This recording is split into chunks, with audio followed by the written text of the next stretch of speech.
Over 4 long, brutal years, World War I's trench warfare on the Western Front ground on. But to the east, a remarkably different war was fought. A war of movement, of dramatic gains and losses, of huge armies on the march, of terrain which required everything from camels to skis. In this war, one great empire, Austria-Hungary, was destroyed.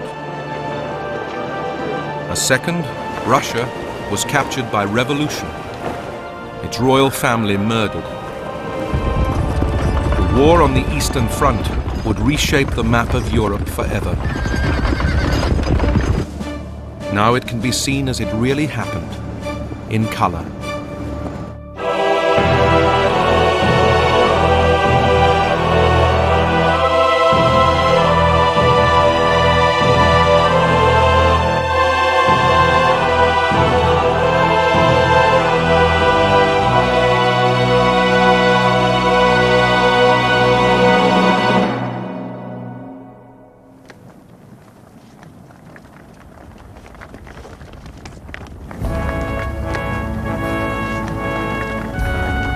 In August 1914, 2 emperors, full of pomp and circumstance, strutted like peacocks on the stage of Central Europe. The first was Kaiser Wilhelm of Germany, whose own grand ambitions were matched by the ambitions of his nation's ruling classes.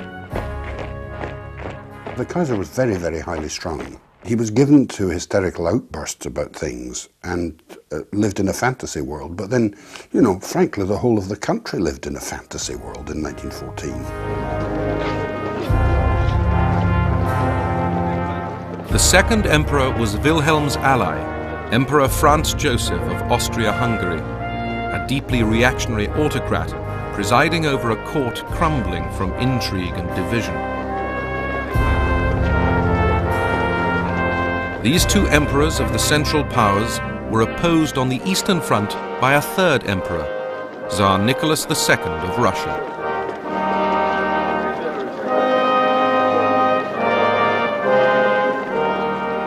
The Tsar was a man who was very, very conscious of his own limitations.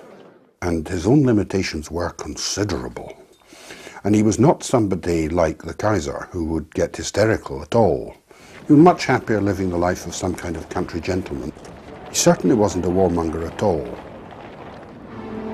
The immediate spark which had set these 3 empires, Germany, Austria-Hungary and Russia, on the road to war was the assassination of Archduke Franz Ferdinand of Austria by alleged Serbian nationalists.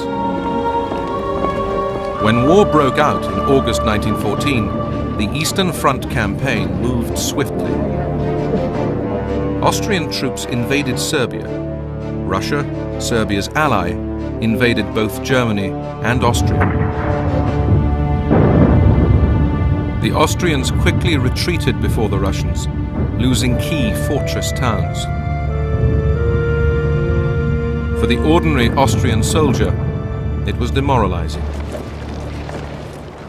The march seemed endless, and we became too tired for anything except swearing. Some cursed the cow that produced the calf, that bore the hide, that formed the leather of which their pecs were made. Others swore that if they had only known what was in store for them, wild horses would not have pulled them away from home. While the Russian army smashed the Austrians, it came badly unstuck against the Germans. In late August, at the Battle of Tannenberg, 50,000 Russians were killed or wounded, 100,000 taken prisoner. One British observer noted, "The sight of thousands of Russians driven into 2 huge lakes and swamps to drown was ghastly, and the shrieks and cries of dying men and horses will not be forgotten." The German victory made the reputation of its 2 architects, Generals Paul von Hindenburg and Erich von Ludendorff, who became idolized as the nation's saviors. Every single day of the war, Hindenburg was having his portrait painted. What he was a great avuncular, dignified old boy who stood for certain solid German virtues, and he had them too. Now, Ludendorff was obviously a very good technician, but the trouble with Ludendorff was that he got affected by megalomania. The early battles on the Eastern Front persuaded Hindenburg and Ludendorff that the Russian army would be easy meat. Ludendorff began to dream of a great German empire to the east. But British observers had noted the strength of the Russian fighting spirit. Individually, the Russian soldier is the finest soldier in the world. He puts up with cold and hunger and suffers hardships without a word of complaint. But in taking on both Germany and Austria, the Tsar was asking much of his soldiers. To fight on two major fronts was going to test the Russian army in the extreme, not least because of the logistical problems of getting materiel, soldiers, equipment, horses, food and fodder to the front.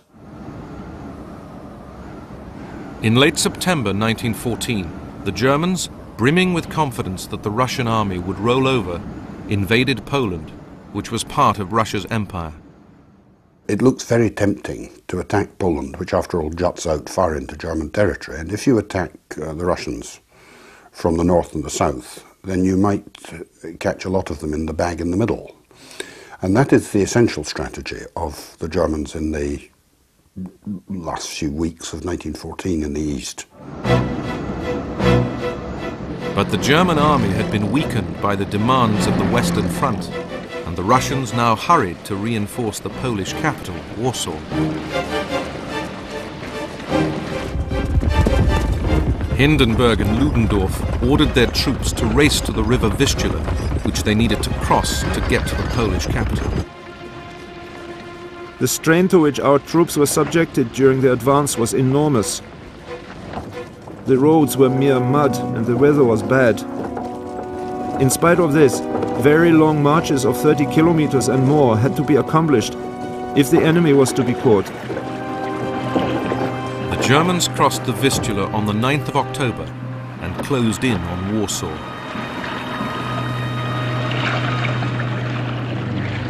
A Russian nurse, Sophie Bocharsky, saw the battle unfold. For 2 weeks, the Germans tried to secure Warsaw, the key to Poland. They battered us pitilessly. Our wounded Russian soldiers came to us in their thousands to be treated. But some had bright eyes. They were exhilarated because we were managing to hold our own. To German surprise, the Russians succeeded in their defense of Warsaw. And as the German army retreated, the Russians, keeping up this bewildering war of movement, attacked again. In response, fresh German troops were sent into Poland to intercept the Russian advance. The result, in November, was the last great confrontation on the Eastern Front in 1914, the Battle of Łódź.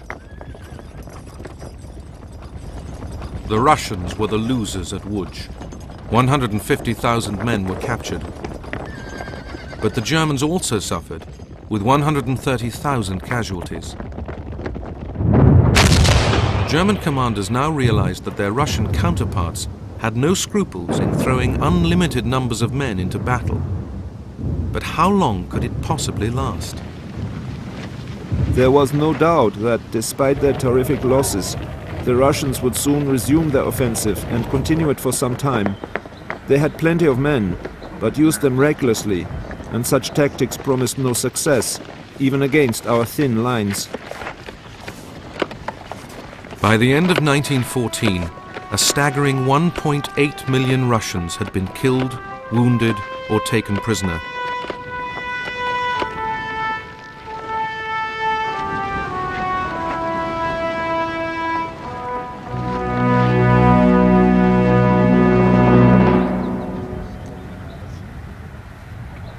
In early 1915, with stalemate on the Western Front, the German High Command decided to go for a quick victory in the east. The Austrian army was to support the German offensive by launching an attack on the Russians in the Carpathian Mountains. It became a terrible grind for the Austrian soldiers as they got bogged down in the cold and the deep snow. The fighting in the Carpathians, thanks to the difficulties of the ground and the severity of the season, demanded the greatest effort and suffering of which our army was ever capable. Those who have not taken part in it can have no idea of what a human being is capable.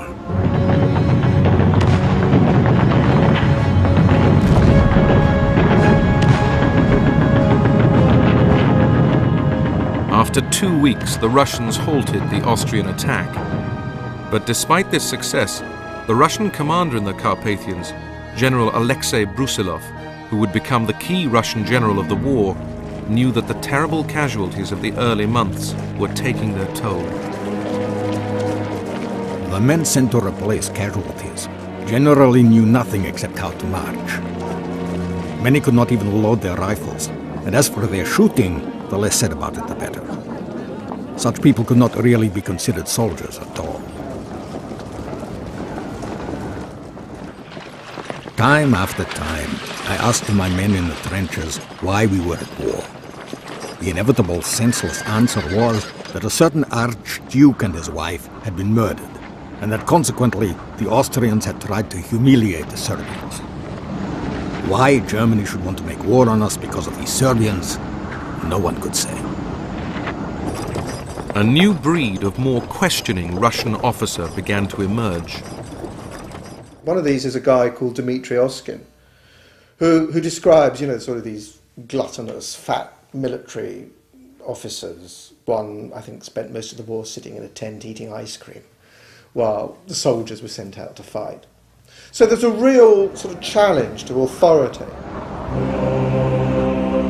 What are we doing in this war?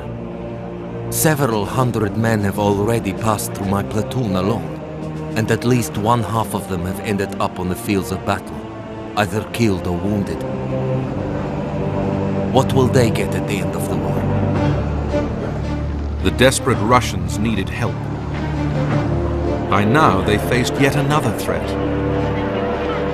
In October 1914, Turkey had joined the war, on Germany's side.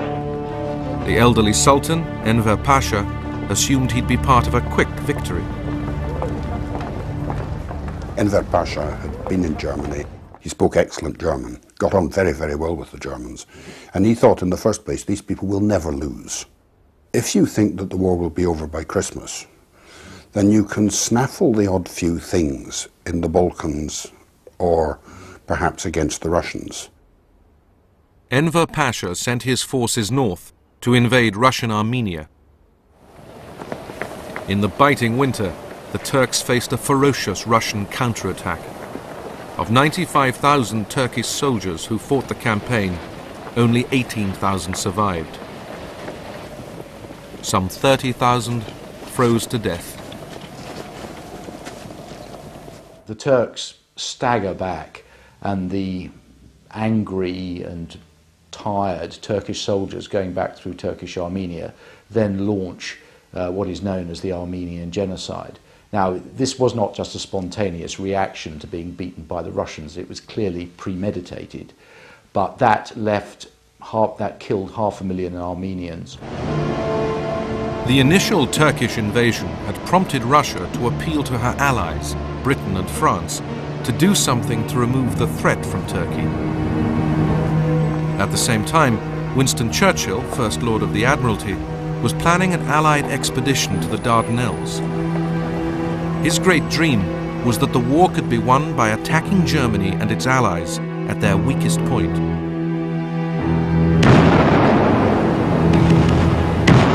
On the 25th of April 1915, after a hazardous naval operation, British, French, Australian and New Zealand soldiers landed on the beaches of Gallipoli.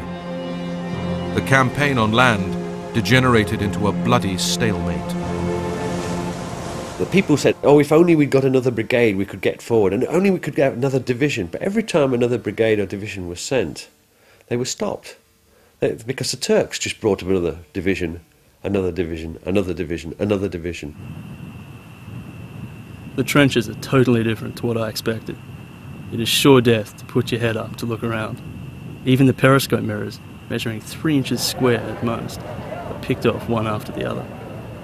When the Turks charge, they usually cry, Allah, Allah, and our boys reply, come on you bastards, we'll give you Allah. And from the frequent use of this word, poor old Turk wants to know if bastard is one of our gods. Between the trenches are any amount of dead and decomposing bodies of our own men and Turks lying on the heather. The smell is awful. A great brass sun beats relentlessly down from a clear sky, and we soon learn what the term thirst really means. Lips crack and heads go dizzy in the stifling heat. Infantrymen come begging for water, but our bottles are empty. All night long, wounded men came struggling back, all with tales of our men still lying out there. The whole attack was a ghastly failure. They generally are now. It was a superb romantic campaign, you know, the views, you know, but it masked awful suffering for the Allied soldiers and the Turkish soldiers. Dysentery was rife. There were more casualties from dysentery than anything else. People died in the latrines. It was awful. And it achieved nothing. The whole campaign was just a total failure, absolute failure. Finally, in January 1916, the Allies withdrew. They had suffered over 250,000 casualties. The Turks had won a famous victory, but their triumph at Gallipoli would soon be overshadowed by defeat to the north. In early 1916, Russian troops headed through the Caucasus Mountains to attack Turkish Armenia. They captured vital Turkish fortresses, and Turkey would never threaten Russia again. And there'd been a further favourable development for the Russians and their British and French allies. In May 1915, Italy joined the war on the Allied side, tempted by the chance of winning territory from Austria-Hungary, particularly the mountainous Tyrol region.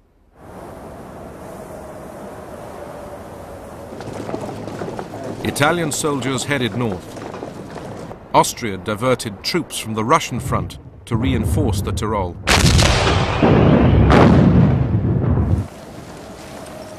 The First War on Skis unfolded. The fighting on the Italian front was particularly harsh because everywhere the Austrians had their positions in the mountains.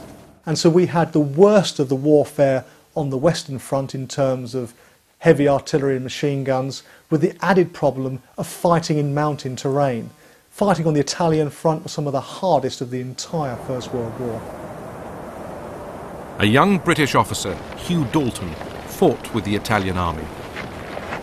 Trenches are cut in the solid ice, where more Italians are killed by avalanches than by Austrians, where guns have to be dragged up precipices and perched on ledges fit only for an eagle's nest, where sentries have to be changed every 10 minutes owing to intense cold, where battalions of Alpini charge down snow slopes on skis at the rate of 30 miles an hour.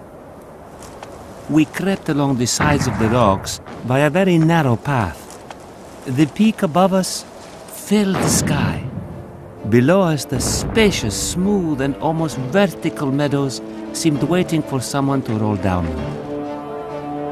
Everything froze hard during the night. One's boots, the ink in one's fountain pen, and the lava froze on one's face before one had time to shave. For the next 2.5 years, there was stalemate in the mountains. In the summer of 1915, Germany and Austria once again set their sights on Warsaw, capital of Russian-controlled Poland. 14 divisions amounting to 250,000 men headed east.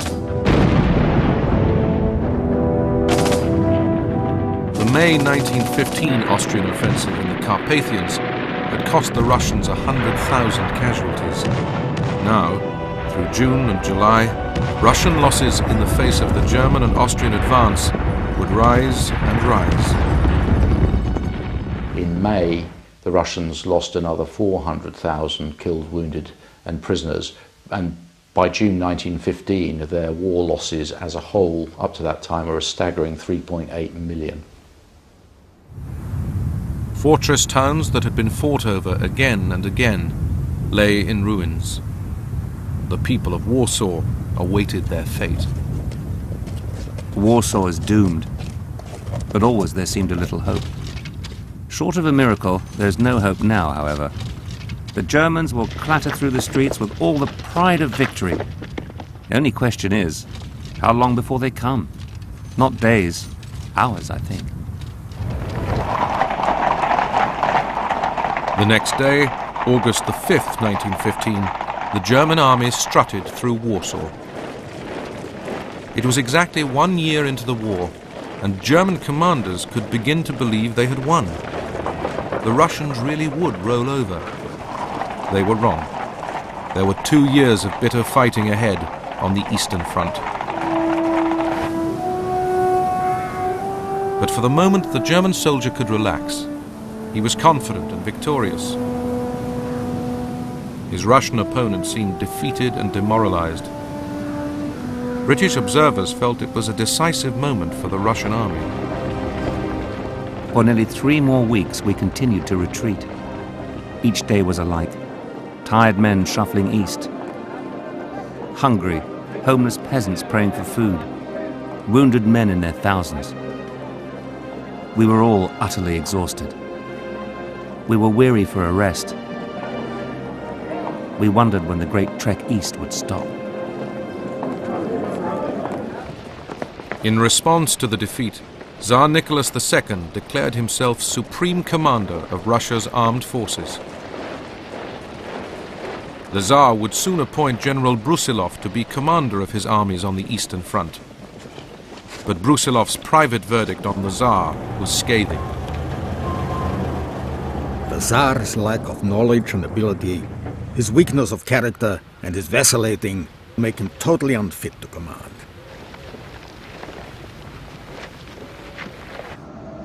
The men were saying with perfect truth, we are being sacrificed for nothing, for we cannot hope to beat them. A complete moral collapse is obviously not far away. Yet Russian soldiers proved to be extraordinarily resilient. In early 1916, the British and French planned their combined offensive for the coming summer on the Western Front.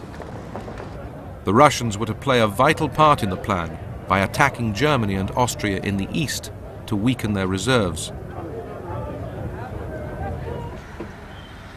General Brusilov would lead the summer offensive. But Brusilov was becoming caught in a conflict of loyalty. He wrote as early as 1914 that he was fighting not for the Tsar but for Russia. And it was as if he sensed that at some moment he might have to choose between the two. Brusilov carefully prepared to attack the Germans and Austrians across a 200-mile front, taking them by surprise with short, sharp, accurate artillery barrages. His first target was the weaker Austrians. On June the 4th, 1916, Brusilov's armies launched their attack. Within days, he was jubilant. I will simply say that by midday on the 6th of June, we had captured 900 officers, more than 40,000 men, and taken 77 guns, 134 machine guns, and 49 trench mortars. By June the 9th, we had captured 1,240 officers, over 71,000 men, 94 guns, 167 machine guns, and a vast quantity of miscellaneous military booty. In the face of the Russian onslaught, Austrian soldiers began to lose their nerve. I did my best to rally the company, but it was hopeless. The men began to run helter-skelter over the fields. The Russian artillery soon discovered us and did its best to see us home.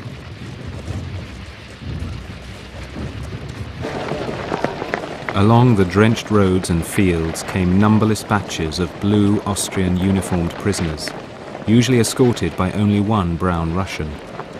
Miserable was their word for their condition before their capture. All were sick of the war. Brusilov very nearly finished off the Central Powers. I mean, it looked as if the Austrian Empire was collapsing under those hammer blows. It was very much touch and go whether the Central Powers didn't collapse. At the same time, they've got the Battle of the Somme in the west, and the Italians were attacking in the south. And they survived really only by a whisker. Ludendorff called Brusilov's offensive the crisis in the east. It meant that yet again, the Germans would have to scramble reinforcements in the wake of Austrian defeat. And though the Russians had won a great victory, it had cost them dear. Our hospital was congested with wounded, as were all the other hospitals in the town.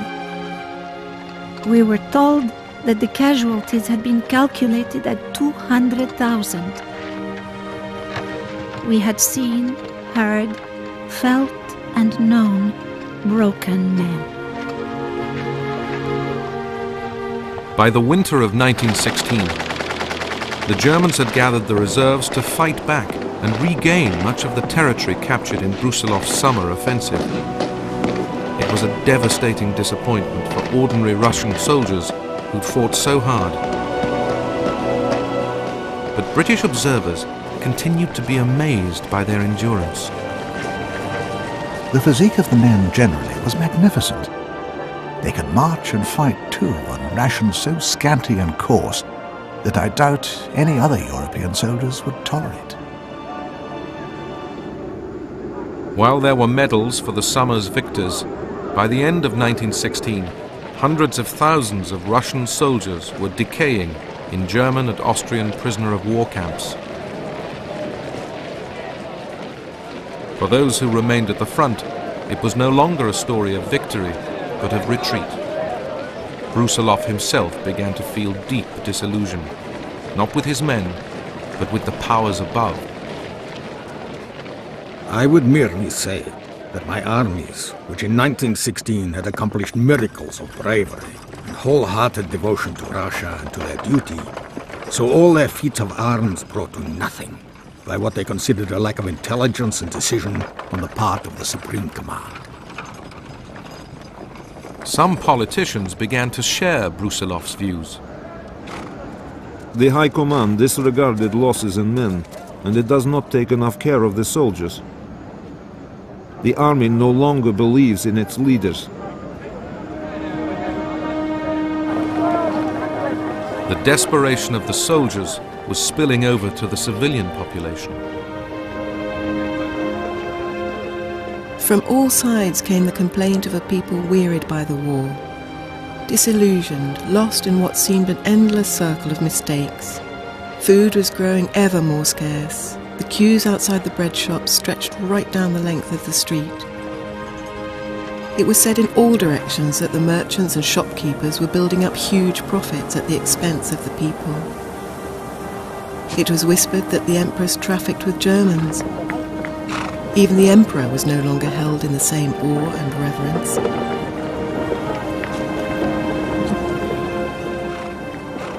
Russia, this great Russia that could feed the world, was short of food, and very short of other commodities too.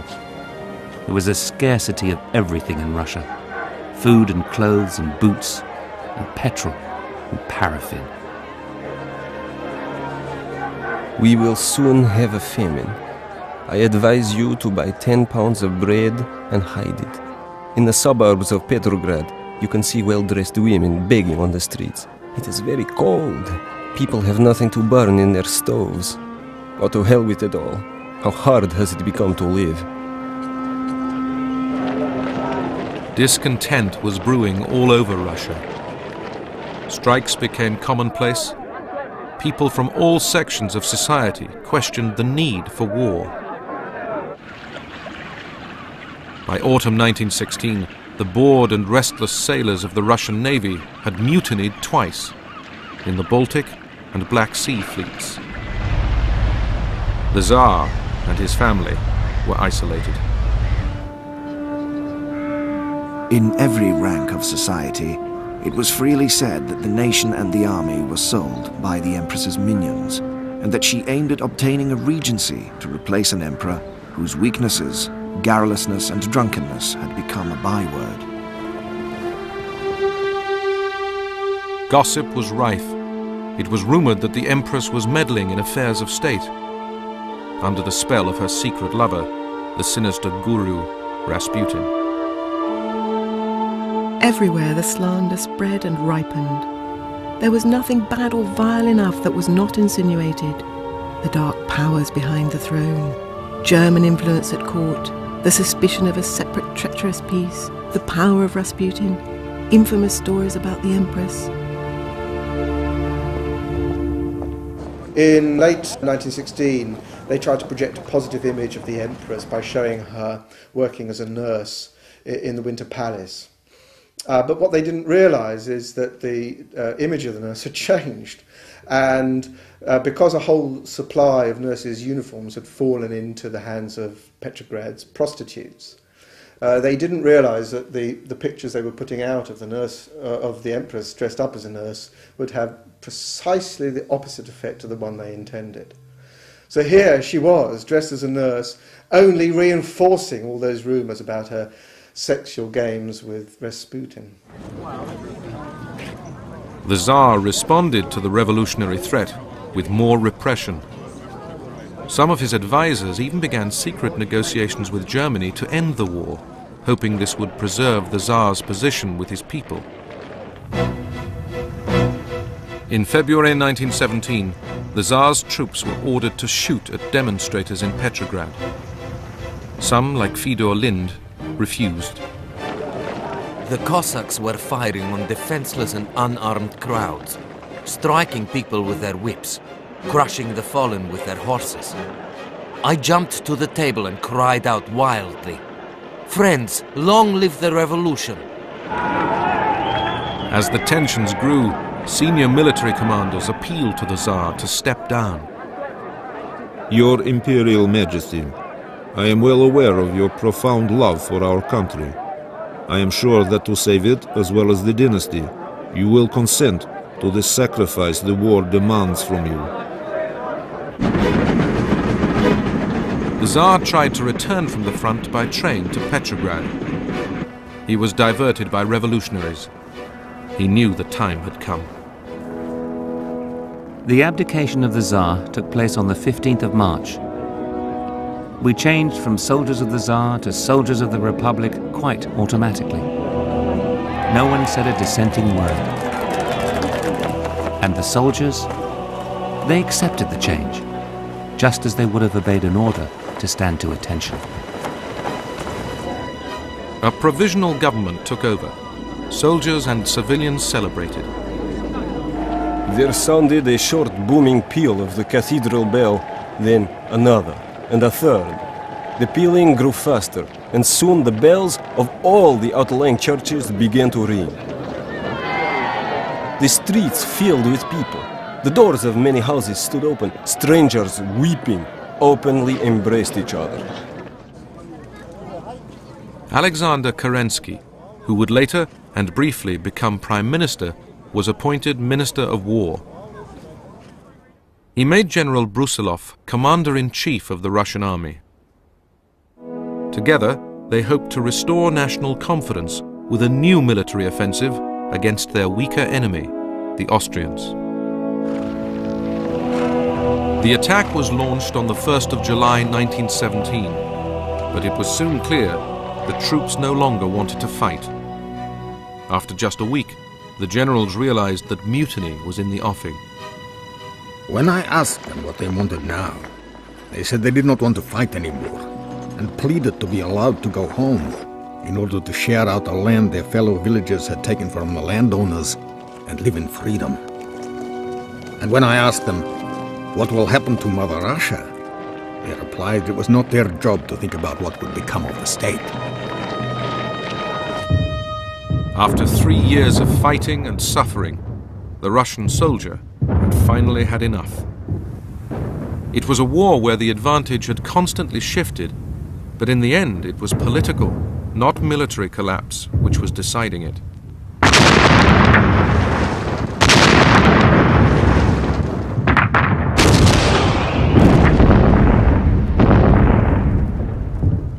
In September 1917, in what would be their final attack, the Germans captured Riga, Russia's second largest Baltic port. They could now afford to sit back and wait while Russia tore itself apart. Vladimir Ilyich Ulyanov, better known as Lenin, was waiting for his moment to pounce. One wrong move on our part could wreck everything. Events should not be anticipated. Time is on our side.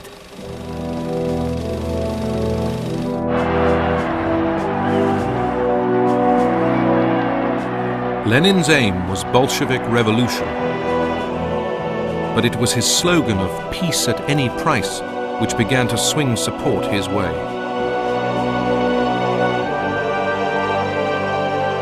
By late 1917, a second provisional government was trying to bring order to Russia. But as Lenin incited his revolution, onlookers could see the country was hurtling into chaos.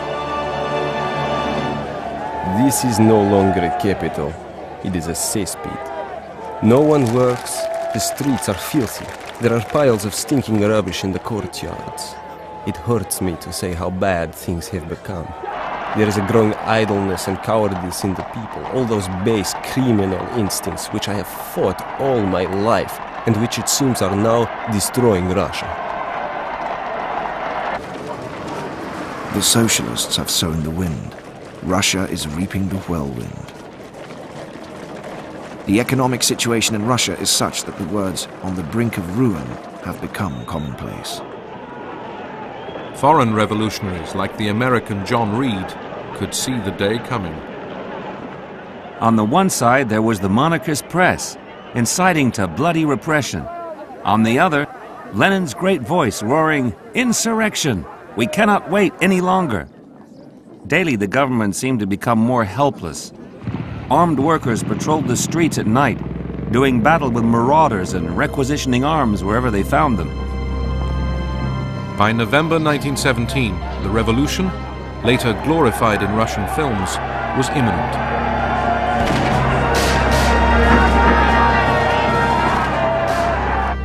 The provisional government ordered the battleship Aurora to leave Petrograd harbor. It feared revolutionary sailors would turn the ship's guns on the seat of government. An armored automobile went slowly up and down, sirens screaming.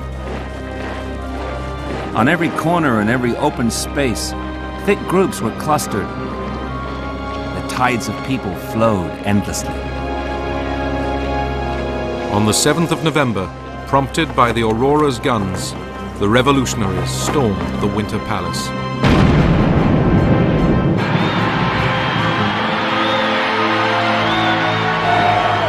Day broke on a city in the wildest excitement and confusion, a whole nation heaving up in the long, hissing swells of storm. Within days, the revolution spread to Moscow. Committees of Russian soldiers began to make peace overtures to Germany. In December 1917, an armistice came into force on the Eastern Front. In over 3 brutal years, 2,300,000 Russians had died. A further 5 million injured. For all its failings and for all its problems, the Imperial Russian Army had, to the end, held down 160 German and Austrian divisions. These were now free to be released, and the effect of this on the Allied war effort was absolutely devastating.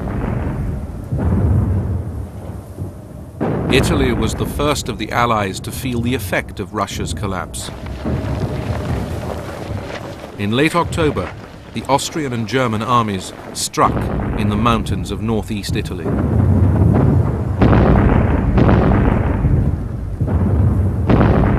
Rumours and denials of rumours came in from the north.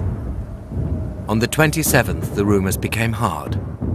The German advance to the north was said to be considerable and rapid. The Italian attempt to capture Austrian territory had turned sour. 275,000 Italian soldiers had been captured by the Germans and Austrians.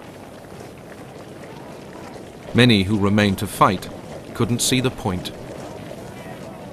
Our men marched doggedly on, some beaten and puzzled, others tired but cheerful, others with expressionless, uncomprehending faces. But in the faces of a few I read a consciousness of the tremendous tragedy of which we formed a tiny part. The Italians finally stopped the German advance 15 miles short of Venice. British and French troops had to be sent in to support. By the end of 1917, the outlook for the Allies was bleak everywhere. The German commander, General Ludendorff, was by contrast more confident than ever before. Owing to the breakdown of Russia, the military situation was more favorable to us at New Year 1918 than one could ever have expected. Numerically, we had never been so strong in comparison with our enemies. There seemed just one hope for the Allies: America. On April the 6th, 1917, the United States President Woodrow Wilson had declared war on Germany. The British welcomed their new allies as saviors. It has always been my dream that the two English-speaking nations should someday be united in a great cause. And today my dream is realized. The Anglo-Saxon race must save civilization. In the summer of 1917, the first American troops arrived in Europe. They looked larger than ordinary men.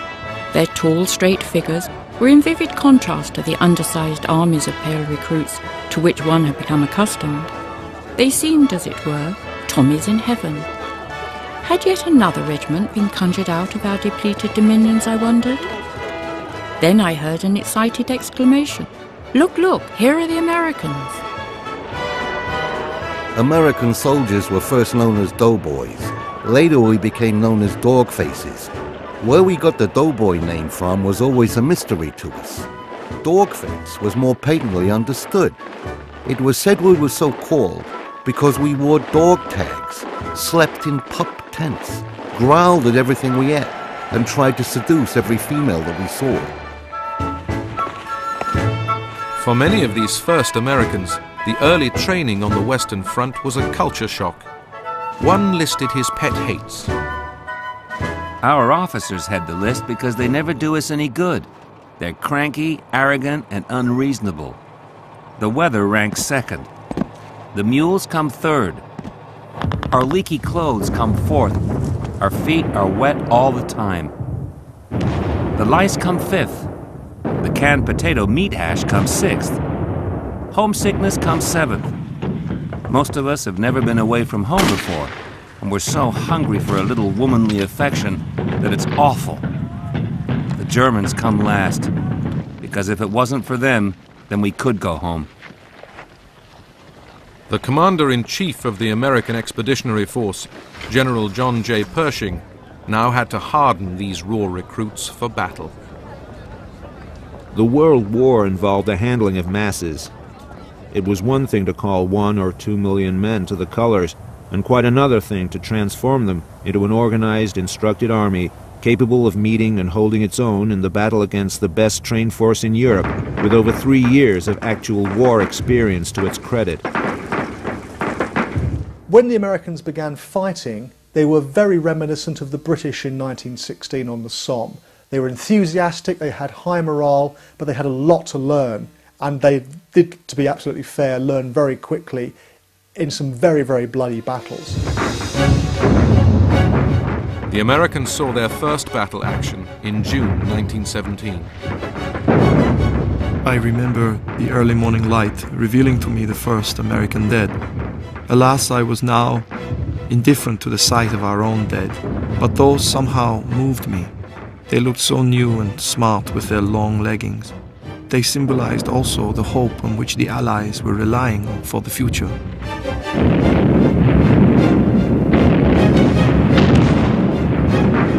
Germany's commanders also realized that in the long term, the Americans could make the difference.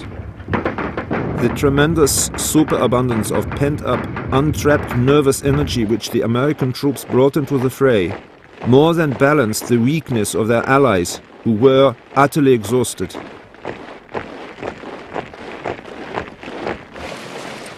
With the Americans looming into view, Ludendorff began to think Germany must gamble to finish the war quickly.